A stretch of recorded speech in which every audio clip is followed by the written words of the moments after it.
Hello everyone, my name is Lindsay and this is my first video. So I don't really know what I'm doing, but I'm just trying this out as like a fun hobby. So we'll see how that goes. Today I'm going to talk about my books. I like reading a lot, so that's what I'm talking about today. So I have my TBR all laid out. So that's like to be read, TBR. So like the books on my shelf that I haven't read yet, but I want to, and I'm going to eventually. They're not really in any order. I tried putting them in like order of like when I got them, like the oldest ones to like the newest ones. But that's kind of just like generally, it's not exact, but it's fine. So I'm gonna start out with the book I'm reading right now. So sorry it's backwards. I'm recording on my phone. But that's okay. We'll manage. First of all, I'm gonna put up my bookmark. I love it so much. It's like a Nessie. It sticks out of my book. It's really cute. So I'm reading right now The Perks of Being a Wallflower by Stephen Chbosky. I don't know if that's how you say it, but we're trying to say it right. So it's about like the main character is Charlie, and he's in high school, and he's trying to kind of figure out life, like figure out like friends and like high school in general, like socially figure out friends, figure out like love, that kind of thing. And it's really good. I really relate to this character a lot. And it's written really well. It's kind of in like Charlie's like writing letters to someone. I'm not really sure like who, and I think that's kind of like the shtick of the book. But he's writing letters about his life, and you kind of read and get insights that way. So it's definitely an interesting format for a novel. But I really like this one so far, and I'm like halfway through. So that's exciting. I like this a lot. Next on my TBR. So I'm going to try to summarize these books really quickly, but like I don't know a lot about all of them because I haven't read them yet. So stick with me. Hopefully it'll be fine. Yeah.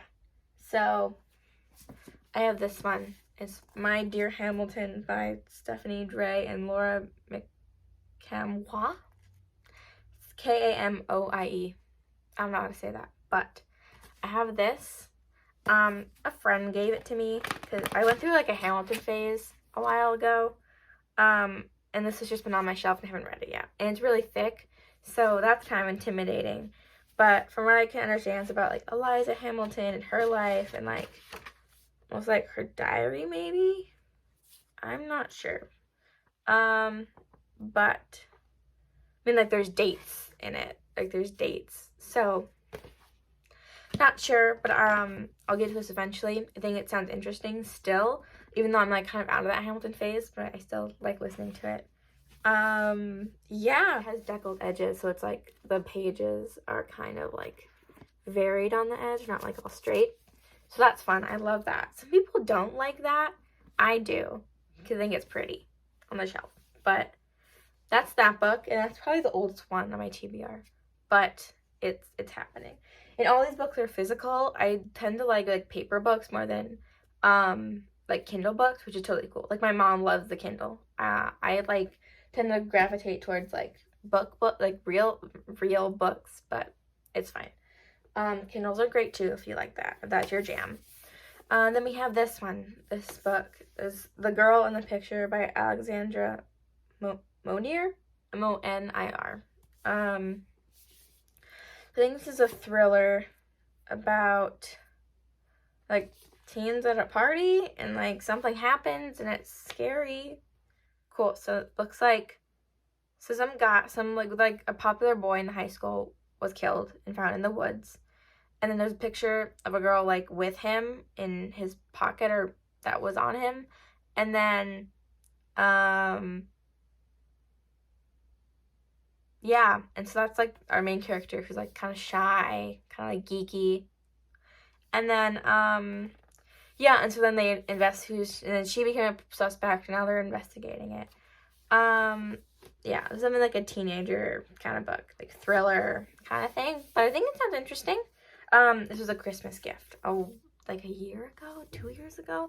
I don't know. It's been on my shelf for a long time, but I got like 3 books that year and I read like 2 of them. I just didn't read this one yet. Looks like I had read a couple pages because like this is in the book and not like on the cover, but I'll read this eventually and it'll be good. It's been on my shelf for a long time, but I think it'll be good, and it's a hardcover if that's important. I like hardcovers more than paperbacks. But next Another thriller. I went through, like, I think I read, like, a really good thriller and I got into it and then got a bunch of them and haven't read all of them yet. This has been on my shelf for a while. I bought myself this. It looks about, like, a neighborhood, like a really kind of peaceful neighborhood in England, and then someone was... I don't have an answer for that. Sorry. My Alexa decided to go off.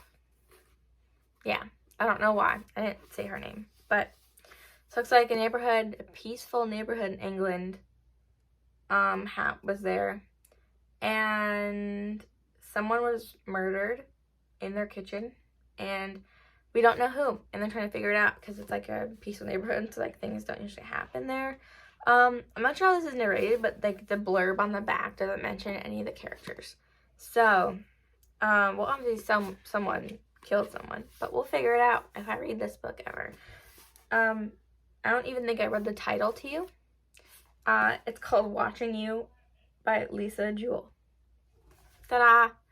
Also, ignore the noise. People are in my house talking because they live here. And, yeah, this book is cool. So hopefully I'll get to this soon. Next. I just got this, but I put it next in the TBR. Actually, okay, next ones I've all gotten really close to each other. So I guess we're going in time order. This is The Last Bookshop in London, a novel of World War II by Madeline Martin. So I got this at Costco, actually. So it looks like a girl moved to London, but like it was like World War II, so like Hitler was like coming across Europe, and like the war was going on, and she ended up working at a bookshop in the city while all this crazy stuff is going on, as the war drags on, and it's England, and so she kind of like works in a library, and it says she discovers the power of storytelling to unite her community in ways she never dreamed, a force that triumphs over even the darkest nights of the war. So, I didn't read a lot of books about books in bookshops. I don't know why, but I've read a lot of them. And this is another one. So, I think it sounds really interesting. World War II is an interesting period of time.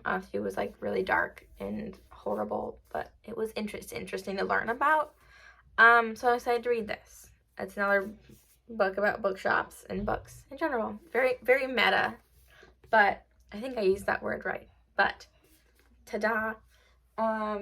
Okay, I have 4 more. So first we have The 10,000 Doors of January by Alex E. Harrow. Sorry again, the text is backwards, but it's such a pretty book. Like, it's like the flowers. Ugh, it's so lovely. Oh, and this one has deckled edges too. So like you see like it's how it's varied. Kind of. Yeah. Again, I love this. Some people don't. I don't know what your opinion on this is, but you, the viewer, but I like it. Oh, look, I got a cool bookmark. It was like a local bookstore, and that's really cute. I'm always losing bookmarks, so that's handy. So this is about a girl named January in the mansion of a guy called Mr. Locke, and it's a big mansion, kind of like it says carefully maintained but largely ignored and utterly out of place. So it looks like January finds a book and then tells a bunch of, it says one that tells a tale of secret doors of love, adventure, and danger. And then it goes on to say, for the first time, January realizes she can escape her story and sneak into someone else's. So that is really cool.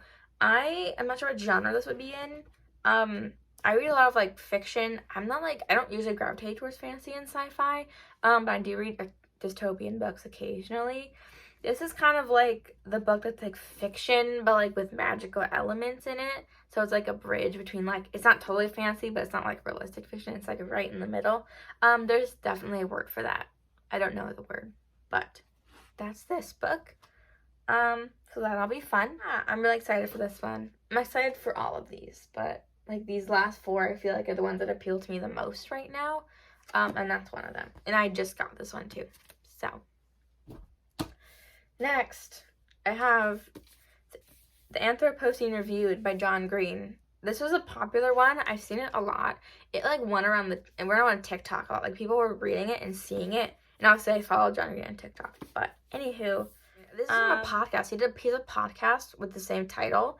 And I think he takes it and it's a bunch of essays on like him reviewing all this different stuff of the of our world, like air conditioning, humanity's temporal range. Not sure what that is, but if I read this. Oh, and it's a signed copy. I got this from Costco, but like this is an actual like Sharpie signature. Like he took effort to sign a lot of these books. So that is really cool. I had no idea. Oh, the internet's on here. The internet. It just looks like a bunch of essays on like and him reviewing, John Green reviewing all the cool stuff of our world. So that sounds really interesting to me. I didn't know that when I picked up this book. I mean, it says it on the cover right here, but I didn't read it. I didn't read that one little blurb right here.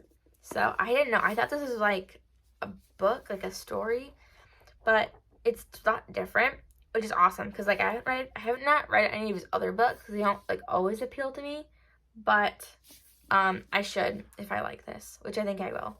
Ooh, I just found Mario Kart. Ooh, Super Mario Kart. I love Mario Kart. This is off topic, but it's really fun. I used to be really bad when I was little, but then I got better. And my sister is still really good at it. She always beats me, but on Monday, I had my time of glory where I got first place instead of her. And she was mad, but whatever. I won. Haha. So, excited to read this.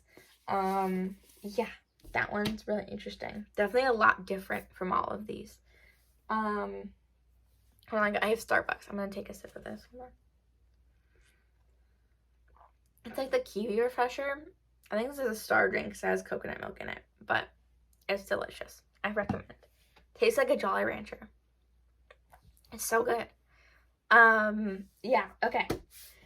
I have two more. It's this one and one other one. So this is Dr. Marvels by Kristen O'Keefe Potowitz. Hopefully I said that right. So, sorry to the author if I totally butchered your name. Sorry. I think it's mutter or mutter or yeah. It has an accent. There's some way of saying it. I just forgot and I didn't look it up before I started filming this video, which is bad of me. I should have looked it up. But the Mutter Museum is a museum in, I think it's Philadelphia, maybe? In Pennsylvania? I'm not sure where it is. But according to the back, the author's from Philadelphia and then she grew up there and then visited the museum, so I'm assuming it's there. It could not be. It might be somewhere different, but it's like the museum is a collection of like different like human, I guess, oddities. Like there's like a lot of like surgical and medical history kind of stuff because Dr. Mutter was a doctor a long time ago, and so this is all about his life, like certain you know, the history of like medicine in America and kind of stuff like that. I think it's in America. Yeah. So this is like the early 1800s, and Dr. Mutter did a lot of work. And yeah, this blurb is a lot, but this appeals to me. I want to be a doctor. So this appeals to me because I'm really interested in medicine. I think I read a little bit of this, and it was that like he was doing a surgery, and it was like very, very in detail. So if you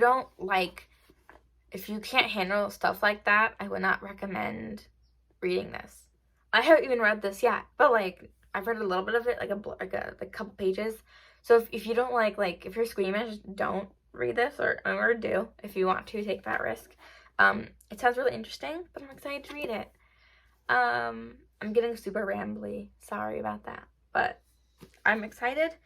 Yeah, and the cover's pretty cool. It has like all the surgical instruments, and if you open it, that's like the museum, right? So I think that's a museum. Anyway, it's all about the doctor's life, his like surgery, general medicine. The tagline is a true tale of intrigue and innovation at the dawn of modern medicine. So that hopefully gets some insight. But yeah, I'm gonna show it off again. I keep raising it up, but sorry, a bird just landed in the pool. It got out, luckily, but I don't know why I did that. You have to save bees from the pool all the time because they like to fly in, but birds have never done that. So I don't know what he's doing, but I'm showing off my book again. Ta-da! Okay, final one. This is The Lost Apothecary by Sarah Penner. Isn't this so pretty though? Like this one's really pretty too. These two are probably the nicest looking out of all of them. But I love this one. I got this on a family trip to, it's like a small town near Monterey, California.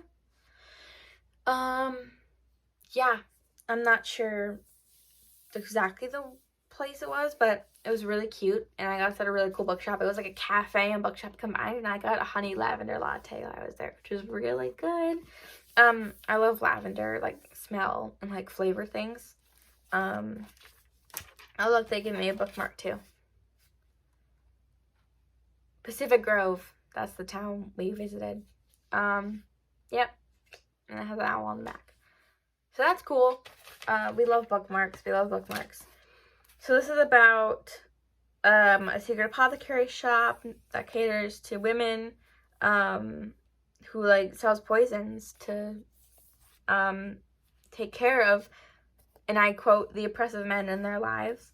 So this is all about like that apothecary shop, what happens there, all the tea that goes on, and then it kind of switches to two timelines with like a modern day woman kind of discovering the shop, like finds a vial from the old thing in a river, and kind of just starts to discover like all about, this is in London, I think, so all about like the apothecary murders.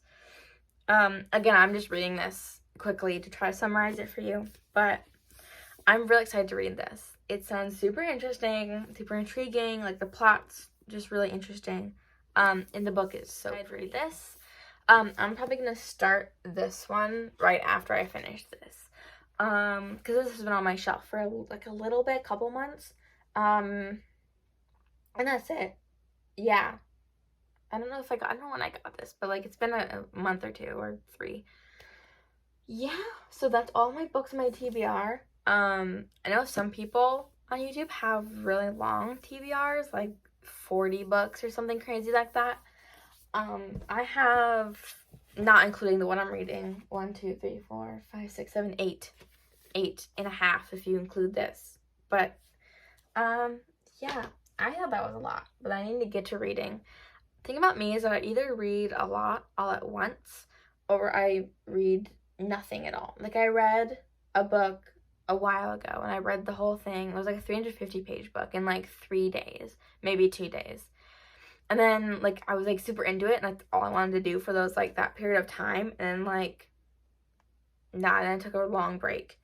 And now I'm reading stuff again, which is cool. I'm getting back into it. So, yeah, that's it. Thanks for watching my very first video. It's been fun to make. I gotta figure out how to edit this now, because I don't know how to do that. But hopefully I'll figure it out. Yeah, we'll play it by ear. Thanks for watching. Bye!